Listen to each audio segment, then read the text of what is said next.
Welcome back to our channel. నేను మీ మాధురి. చాలామంది ఎలా ఉన్నారంటే, ఏం లేదు మనం ఎంతో హ్యాపీగా బతికేస్తున్నాము. ఎన్ని తప్పులు చేసినా కానీ ఆ దేవుడు చూస్తూ ఉంటాడు. ఆ దేవుడు మనల్ని ఏం చేయడు. చేసేవాడైతే ఇప్పటికీ ఏదో జరిగిపోవాలి కదా! కానీ మనం మాత్రం రోజు రోజుకి ఇంప్రూవ్ అవుతూనే ఉన్నాము. వేరే వాళ్ళందరినీ బాధపెట్టి, వేరే వాళ్ళ జీవితాలను పాడు చేసి, వాళ్ళ ఏడుపుల మీద వాళ్ళు ఏదైతే వాళ్ళ జీవితాన్ని నాశనం చేశామో దాని మీద మనం పునాది వేసుకొని పైకి ఎదుగుతూ ఉన్నాము. ఎలాంటి పాపం జరగలేదే, ఎలాంటి నెగిటివిటీ మనకి రాలేదే, మనం మాత్రం హ్యాపీగా ఉన్నాం కదా అని చెప్పేసి అనుకుంటూ ఉంటారనమాట కొందరు. వాళ్ళు చేసే పనులని వాళ్ళే సమర్థించుకుంటూ ఇంకా ఇంకా ఇంకా ఇంకా చెడు చేస్తూ పైకి ఎదగాలి అని చెప్పేసి ఎదుగుతూ ఉంటారనమాట.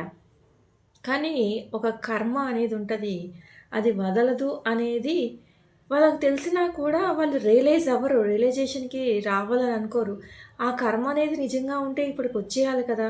మనం ఒక తప్పు చేసినప్పుడే వచ్చేయాలి కదా! మనం ఇన్ని తప్పులు చేసేదాకా, మనం ఇంత బాగా ఎదిగేదాకా ఎందుకు ఎదురు చూస్తది ఆ కర్మ అనేది అని చెప్పేసి వాళ్ళని వాళ్ళు మభ్యపెట్టుకొని బతికేస్తూ ఉంటారనమాట. కానీ ఖచ్చితంగా దేవుడనేవాడు చూస్తూ ఉంటాడనమాట. ఎప్పుడైతే వాళ్ళ పాపం పండి హాస్పిటల్‌లో రోజులు లెక్క పెడుతూ ఉంటారో, అప్పుడు ఐసీయూ అనేది ఆళ్ళెదురుగా కనిపిస్తది. అంటే ఇప్పుడు మనం ఎప్పుడైతే క్రిటికల్ సిట్యుయేషన్‌లో ఉన్నప్పుడు ఐసీయూలోనే పెడతారు కదా! ఐసీయూ అంటే అదేదో మన క్రిటికల్ కండిషన్‌లో ఉన్నప్పుడు పెట్టే ఒక ప్లేసే కాదండి. ఇప్పుడు నేను నిన్ను చూస్తున్నాను అని ఆ దేవుడు ఇండైరెక్ట్‌గా నీకు చెప్తున్నాడనమాట. I see you. నేను నిన్ను చూస్తున్నాను జాగ్రత్త. ఇప్పటికి నీ పాపం పండింది. ఒక కృష్ణుడు శిశుపాలుడికి 100 తప్పులు వచ్చేదాకా నేను నిన్ను క్షమిస్తాను అని ఎలాగైతే 100 తప్పులు జరిగేదాకా వెయిట్ చేశాడో, అలాగే నీ పాపం పండేదాకా నువ్వు ఇంకా ఇంకా ఎంత చేయగలవో, ఎంత దుష్టుడివో నువ్వు, ఆ దుష్టతనం మొత్తం కూడా బయటకొచ్చేసేదాకా దేవుడు వెయిట్ చేస్తూ ఉంటాడు. కర్మ నీ కోసం నీ టైం వచ్చేదాకా నీ టైము ఎప్పటి వరకు ఉందో అప్పటిదాకా వెయిట్ చేస్తూ ఉంటదనమాట. నీ టైం రాలేదు కాబట్టి నువ్వు ఇప్పటిదాకా బతికిపోయావు. నీ టైం రాలేదు కాబట్టే నువ్వు ఇప్పటిదాకా ఏం చేసినా చెల్లింది. అంతేకానీ నువ్వు ఏది చేసినా, ఎంతమందికి అన్యాయం చేసినా, వాళ్ళ ఉసురు పోసుకున్నా కానీ నువ్వు బతికి బట్ట కట్టలేవు.